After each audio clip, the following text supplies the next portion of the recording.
Sa probinsya kasi, usually, ito, Ed, mapapansin mo to, sa isang all major routes in the major provinces, Luzon, and Visayas, Mindanao, usually there are only 2 or 3 major operators in one route. And most of them are members of our association. So, pagdating sa scheduling of trips, sinasabi namin sa kanila, ay yung headway, gawin ninyo na pag peak hours, peak hour, gawin nyo every 10 minutes or every 15 minutes. Pero hindi, wag yung sabay kayo umalis para maghahabol lang kayo sa linya. So, meron kayong headway. Na may set schedule sila? Yeah, may set schedule sila. So, for example, yung isang major operator, 3 o'clock. Yung minor operator, 3:15 naman na alis niya. Yung isang another operator, 3:30. In that way, ma-avoid yung magkakarera sa daan. Para may coordination among competitors. Yeah, because, Ed, Robbie, ito very clear. In a certain route, assuming, ang nakita natin dyan, 10,000 passengers ang bumibiyahe dyan a month, let's say a month, hindi naman magbabago yan. 10,000 passengers pa rin ang nandyan. Magbabago lang yan pagdating ng peak season o may fiesta, Holy Week, o Pasko, yan. Magkakaroon ng increase ng volume dyan. Kaya nga meron sila special permit. So pagka, assuming there are 10,000 passengers on this route, hindi na mababago yan. Every day, 10,000 lang talaga yan. So ang mangyayari niyan, you schedule the number of buses that you run on that particular day para hindi ka malugi. Otherwise, lugi ka. If you run more buses than what is needed, lugi ka. I-schedule mo yung maintenance mo in such a way na optimum number lang yung patatakbay mo. But in Metro Manila is different. No? In one route, as I mentioned kanina, 7 major routes yan. 2 route, Ortigas, the other one is Quiapo, yung Quezon Avenue. But yung 5 other routes, they use EDSA. Ngayon, let's say, one major route, yung San Jose del Monte, dadaan ng Commonwealth Avenue, papasok ng EDSA, and then either pupunta ng airport, Baclaran, or Alabang, di ba? Ang operator doon siguro, about 100 operators. 100 operators, not units, Big and small. Operators. From the biggest to the smallest yan. From the biggest to the smallest. Napakahirap i-manage yan. Because magkakarere talaga yung bus. Kasi hindi naman naintindihan yung headway.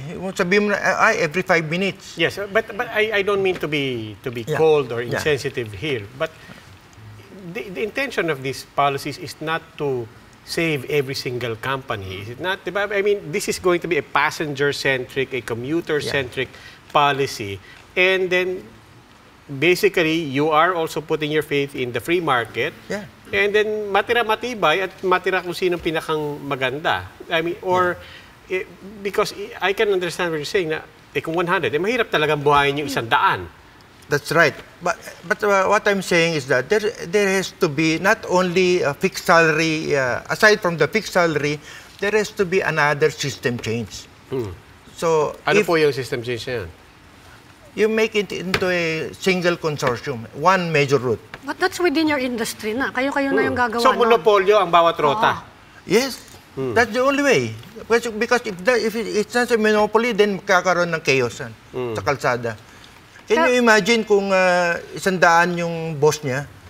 Bawat driver, iba yung boss. But why not have the best of both worlds? Again, I don't mean to be cold, but which is let market forces bring it down to the number of bus companies that can survive and make money off of that route, rather than government or even the sector coming together and saying, let's just create a monopoly.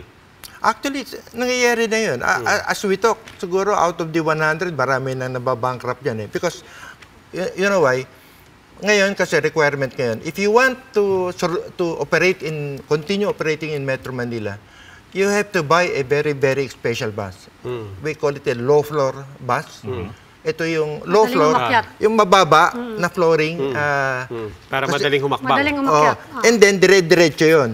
Yung up to the end of the back, the back of the bus. No? Yung klase ng bus na yon, napakamahal nun.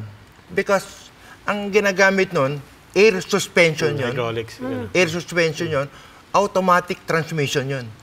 Kasi, pag nilagyan mo ng spring yung suspension na yun, tataas yung bus eh. So, hindi na siya low floor. Low entry lang siya, pero mahahakbang ka. Ngayon, pag low floor na yung bus, sa Metro Manila, maraming mga bus companies, nung minention ko 100, maraming mamamatay doon. They cannot afford to buy that bus. At saka hindi pwede yung mom and pop operation to. Because when you buy that bus, very, very crucial ang maintenance. Kasi Euro 4, Euro 5. Ang maintenance nito, hindi pwede yung ordinary mekaniko lang. Kailangan mo nito marunong ng magbukas ng laptop, tumingin sa program. Pag nagkaroon ng diferensya yung bus na yan, ang magdadiagnose ng problema, yung computer. Plug-in mo sa computer. Well, from the commuter side, actually, we welcome that kasi Yeah, magiging that's right. efficient yung ano eh. Pero within the industry, hindi wala bang movement to just form cooperatives at imbis na yung single franchise na ano. There is, but government should take the lead, no? Otherwise, pag hindi ang government nag-take the lead. To organize the private sector. Yeah. But, you know, I mean, in 1987, somebody wanted to do that eh. If you remember, nagkaroon ng maraming consortium. Bawat isang ruta may consortium, yung MCBC, MCL.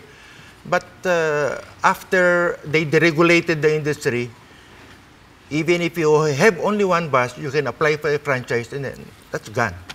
Naging boundary system. Bumalik tayo sa dark ages nga eh. Nung araw na nag-aaral ako sa Manila, I can go anywhere. Pwede akong sumakay ng bus. Hindi ako natatakot. Pero ngayon, yung mga anak ko hindi natutong sumakay ng bus eh. Kasi hindi nila alam sasakyan. Natatakot sila. And it's so inefficient. Hindi lang actually yung safety ng bus yung dahilan dito. That's why Yeah, people that's are right. welcoming it. Nakatambak lahat yung bus dito sa, you have a 4-lane road, 3 lanes are occupied by the bus kasi nag-aagawan sa pasahero. There has to be a system change. We have already